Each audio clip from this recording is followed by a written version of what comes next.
Morning दोस्तों, आज आपके लाया फिजिकल एजुकेशन संबंधित से व्यावसायिक तैयारी एवं पाठ्यक्रम नियोजन के महत्वपूर्ण क्वेश्चन आंसर। तो शुरू करते हैं। मैं मोस्ट चुनिंदा क्वेश्चन आपको यहाँ पे लर्न कराऊंगा। तो पहला शुरू करते हैं। अपने प्रतिवेदन में किस आयोग ने मनोरंजन और शारीरिक शिक्षा को एक ही शीर्षक के अंतर्गत लिया? यानी कि अपने प्रतिवेदन में किस आयोग ने मनोरंजन और शारीरिक शिक्षा को एक ही शीर्षक के अंतर्गत लिया? तो वह है डॉक्टर हृदयनाथ कुंजर आयोग ने। इसका राइट आंसर होगा बी, डॉक्टर हृदयनाथ कुंजर आयोग ने। नेक्स्ट है, राष्ट्रीय क्रीड़ा संस्थान पटियाला की स्थापना कब की गई थी? राष्ट्रीय क्रीड़ा संस्थान पटियाला की स्थापना कब की गई थी? राइट आंसर होगा सी, 1961 में राष्ट्रीय क्रीड़ा संस्थान पटियाला की स्थापना की गई थी। भारत सरकार द्वारा 1961 में नेताजी सुभाष राष्ट्रीय क्रीड़ा संस्थान की स्थापना पटियाला में किस स्थान पर की गई थी? तो किस स्थान पर की गई थी? वो की गई थी ए, मोतीबाग महल में। मोतीबाग महल में भारत सरकार ने 1961 में नेताजी सुभाष राष्ट्रीय क्रीड़ा संस्थान की स्थापना पटियाला में की थी। इसका राइट आंसर ए। NIS की स्थापना का मुख्य उद्देश्य क्या था? ये NIS की स्थापना का मुख्य उद्देश्य क्या है? तो मुख्य उद्देश्य है, इसका राइट आंसर होगा बी, देश में खेल प्रशिक्षण को वैज्ञानिक रूप देना हेतु। देश में खेल प्रशिक्षण को वैज्ञानिक रूप देना हेतु। नेक्स्ट है, राष्ट्रीय क्रीड़ा संस्थान के कार्य प्रारंभ का विधिवत उद्घाटन किसके द्वारा किया? जो राष्ट्रीय क्रीड़ा संस्थान था उसका विधिवत उद्घाटन किसके द्वारा किया गया था? तो इस राइट आंसर होगा doctor KL Shrimali. Doctor KL Shrimali ने राष्ट्रीय क्रीड़ा संस्थान का विधिवत उद्घाटन किया था। द्रोणाचार्य पुरस्कार की स्थापना किस वर्ष की गई थी? जो द्रोणाचार्य पुरस्कार है उसकी स्थापना किस वर्ष की गई थी? ये आप सभी को पता होगा, 1985। राइट आंसर होगा सी, द्रोणाचार्य पुरस्कार की स्थापना किस वर्ष की गई थी? तो राइट आंसर है सी, 1985 में। नेक्स्ट है, द्रोणाचार्य पुरस्कार की स्थापना का मुख्य उद्देश्य था। जो द्रोणाचार्य पुरस्कार की स्थापना का मुख्य उद्देश्य क्या था? तो इसका जो राइट आंसर होगा वो ए होगा, विभिन्न खेलों में मान्यता प्राप्त प्रशिक्षकों को उनके द्वारा खिलाड़ी से अंतर्राष्ट्रीय खेल प्रतियोगिता में सर्वोच्च प्रदर्शन के लिए।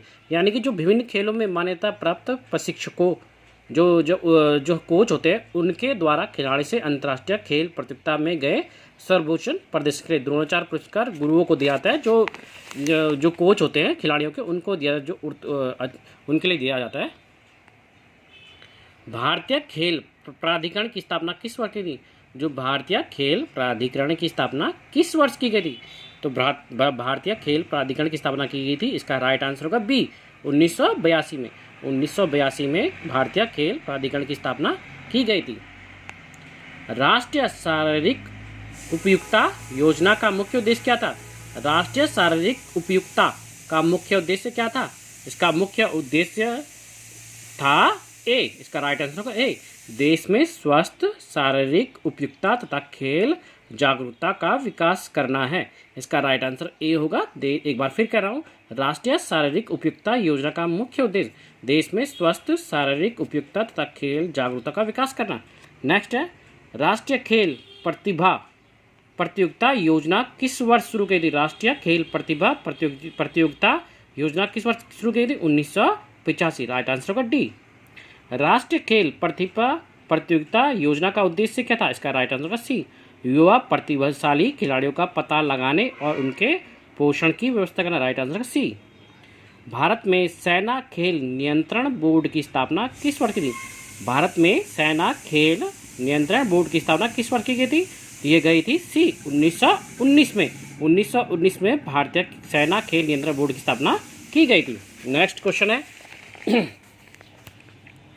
अखिल भारतीय पुलिस खेल बोर्ड की स्थापना किस वर्ष की थी? अखिल भारतीय पुलिस खेल बोर्ड की स्थापना कब की थी? सी, 1950 में। भारतीय विद्यालय खेल संघ की स्थापना किस वर्ष की थी? भारतीय विद्यालय खेल संघ की स्थापना कब की थी? 1954। डी में, शारीरिक शिक्षा के शिक्षण एवं प्रशिक्षण की विधियां निम्न में से है उपयुक्त सभी में, यानी व्याख्यान विधि, अनुकरण विधि और प्रदर्शन विधि। इसका राइट आंसर होगा डी। शारीरिक शिक्षा के कार्यक्रम आयोजन का सिद्धांत निम्न है।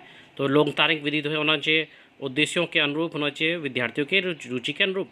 इसका आंसर होगा डी, उपयुक्त सभी। शारीरिक शिक्षा के लिए समय तालिका बनाते समय निम्न तत्वों का ध्यान रखना चाहिए। क्या रखना चाहिए? प्राप्त उपकरण होने चाहिए, मौसम के अनुसार होने चाहिए, प्राप्त मैदान एवं स्टाफ। इसका आंसर होगा डी, उपयुक्त सभी। पाठ्यक्रम सामग्री सहगामी क्रियाओं का महत्व है।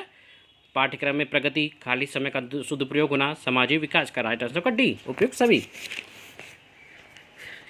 शिक्षा में खेल विधि का जन्मदाता निम्न में किसे माना जाता है? तो ये बहुत ही ज़्यादा मोस्ट इंपॉर्टेंट क्वेश्चन है। फ्रोबेल को खेल विधि का जन्मदाता माना जाता है। Right answer A. पाठ योजना तभी सही तरीके से बनाई जा सकती है जब शिक्षक को शिक्षण सिद्धांतों का ज्ञान हो, विभिन्न शिक्षण विधियों का ज्ञान हो, छात्रों के पूर्व ज्ञान का पता। इसका राइट आंसर होगा डी, उपयुक्त सभी। नेक्स्ट है, अध्यापक के लिए शिक्षा मनोविज्ञान की क्या उपयुक्तता होती है? जो अध्यापक के लिए शिक्षा मनोविज्ञान की क्या उपयुक्तता होती है? इसका जो राइट आंसर होगा सी। इसमें बालक को समझने में सहायता मिलती है। Right answer C. इससे बालकों को समझने में सहायता मिलती है। व्यक्तिगत शिक्षा आवश्यक है बुद्धिमान और प्रतिभाशाली छात्रों के लिए, धीमे याद करने वाले छात्रों के लिए। इसका राइट आंसर होगा सी, ए और बी दोनों। कक्षा के आकार के संबंध में सबसे अधिक स्वीकृत निम्न कौन सी है? तो ये होगा ए, कक्षा के आकार का उद्देश्य पर कक्षा आकार उद्देश्य पर निर्भर करता है। नेक्स्ट है, मैं मेन क्वेश्चन आपको बताऊंगा। अंतर विश्वविद्यालय खेल प्रतियोगिता सर्वप्रथम किस वर्ष की? अंतर विश्वविद्यालय खेल प्रतियोगिता किस वर्ष की थी? इसका राइट आंसर होगा ए, 1929 से 1930 तक। अंतर विश्वविद्यालय खेलकूद बोर्ड की स्थापना कब की थी? जो अंतर विश्वविद्यालय खेलकूद बोर्ड की स्थापना की थी वो गई इसका 1941। राइट आंसर का सी। नेक्स्ट है school games federation of India की स्थापना। स्कूल गेम्स ऑफ फेडरेशन की स्थापना कब की थी? ये की गई थी 1955 में। राइट आंसर होगा बी। वर्ष 1961 में राष्ट्रीय रिक्रिएशन कॉन्फ्रेंस की स्थापना का आयोजित कहाँ हुआ था? तो ये हुआ था चंडीगढ़ में। भारतीय शारीरिक प्रशिक्षण महाविद्यालय की स्थापना किस वर्ष की थी? तो वो की थी ए, 1962 में। मैं मेन इंपॉर्टेंट क्वेश्चन आपको बताऊंगा। नेक्स्ट है, संयुक्त राष्ट्र संघ ने खेल में रंगभेदी विरोधी अंतर्राष्ट्रीय कॉन्वेंशन कब पारित किया गया था? तो ये हो गया, इसका आंसर होगा बी, मई 1988 में। राष्ट्रीय क्रीड़ा संस्थान पश्चिम केंद्र की स्थापना कब और कहाँ गई थी? तो राइट आंसर होगा बी, 29 अगस्त 1987 गांधीनगर में।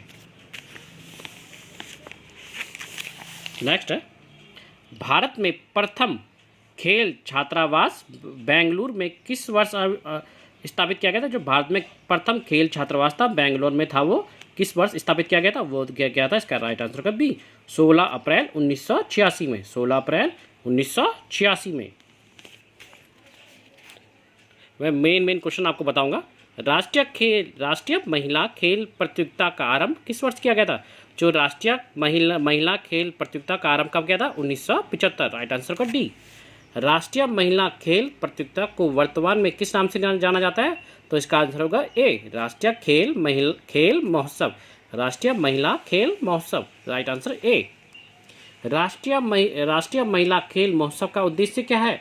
तो ये देश की महिलाओं में खेलों के प्रति जागरूकता उत्पन्न करना। राइट आंसर का बी। आज मैं यहीं तक लाया हूँ। मेरे चैनल को सब्सक्राइब करना ना भूलें ताकि मैं और अच्छे क्वेश्चन इंपॉर्टेंट क्वेश्चन आपको लाते रहूँ। धन्यवाद।